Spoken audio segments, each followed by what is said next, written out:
I teach introductory biology, and we were using a technique of DNA barcoding already in our laboratory. And I thought, we spend the money to do this analysis, wouldn't it be beneficial if somebody could actually use our results? So I thought, who has samples that they might need identified? And I thought of my two entomologist friends and called Wendy and Kim, and they said, oh yes, we have some samples that you could identify, your students could identify. And that's how we started the Tucson Bee Collaborative. My name is Jennifer Catcher, and I'm a biology instructor here at Pima Community College. And I am one of the members of the Tucson Bee Collaborative, one of the founders. I'm Kim Franklin. I am the Conservation Science Manager at the Desert Museum. In the Tucson Bee Collaborative, my role is the researcher, the scientist who has a lot of questions about bees. So the most fundamental question is just, what is the bee diversity of the Sonoran Desert?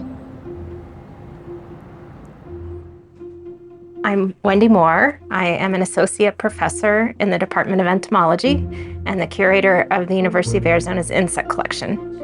And I'm one of the founders of the Tucson Bee Collaborative.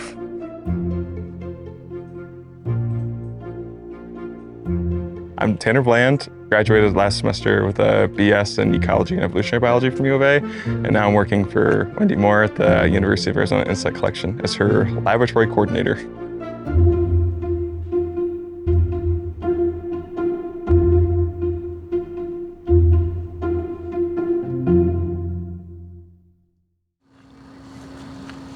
So the Tucson Bee Collaborative is a group of folks that are interested in identifying bees for conservation efforts. You can't conserve something that you don't even know is there. We are designing research, sampling bees in different locations throughout our community. This is our first site, Las Milpitas, and we sampled here consistently for 2 years. And then there's 3 other sites. Most bees, 97% of all bees, are solitary ground nesting bees, and they're single moms who provision their own eggs. They don't live in hives. There's not thousands of sisters living together.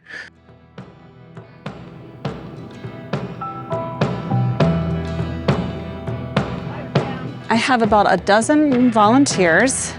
Almost all of them are also docents at the Desert Museum. A lot of them are retired scientists, and they want to give back. They want to be involved in scientific research that contributes to conservation of biodiversity. And so each volunteer sort of finds their own niche in the work that we're doing. So some people prefer to be out in the field doing the sampling, and some people prefer to be in the lab doing the pinning and the labeling and the identification pieces. And some of the volunteers focus on the educational piece.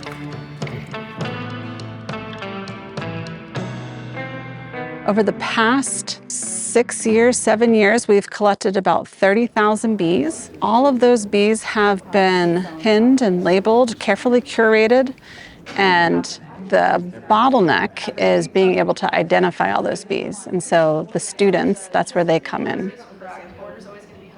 When we think of bees, we always tend to think about honeybees, but we're talking about native wild bees. Many of them are much, much smaller than a honeybee, and they can all look alike. So it can be difficult to identify them by their morphology, by their shape. So looking at their DNA sequence can help us to identify them more conclusively.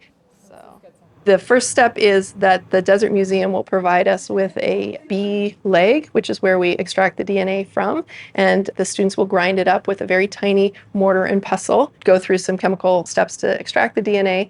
We send off the samples to be sequenced at a facility, and then they return us the list for each bee of how many A's, T's, G's, and C's, and in what order they are. And then from that, we can use a series of computer-based tools, including the Barcode of Life database, to analyze the DNA and determine the species.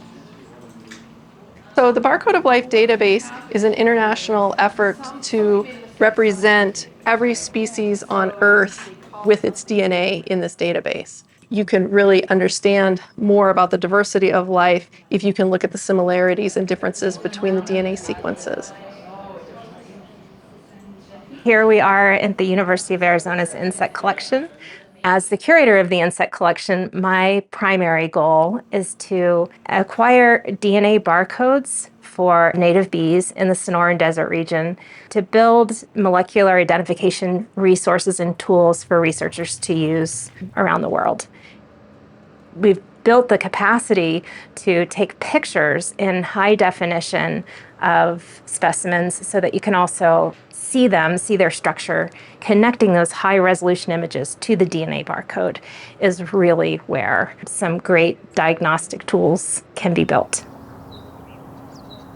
Because many of our bees are not well studied here in the Sonoran Desert, many of them have never had their DNA sequenced before.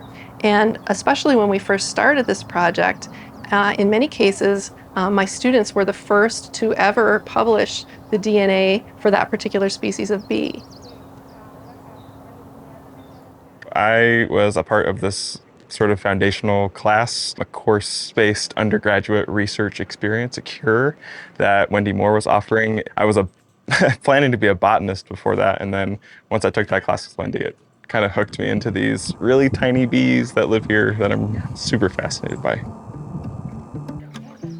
One of the benefits of participating in research early in one's academic career is that you feel like a scientist. You become connected to the scientific community. They recognize in this project an opportunity to use their science for good. That information directly feeds into conservation efforts. One of the things that I like best about the Tucson Bee Collaborative is sort of the flattening of hierarchy in the project. So when we go out into the field, what we see is students that are in community college. We see U of A students that are undergraduates, graduate students, research professors, research scientists, all working together to collect and identify bees. We're in the center of bee diversity in the world, and so why not study bees? We don't know even the species that occur here.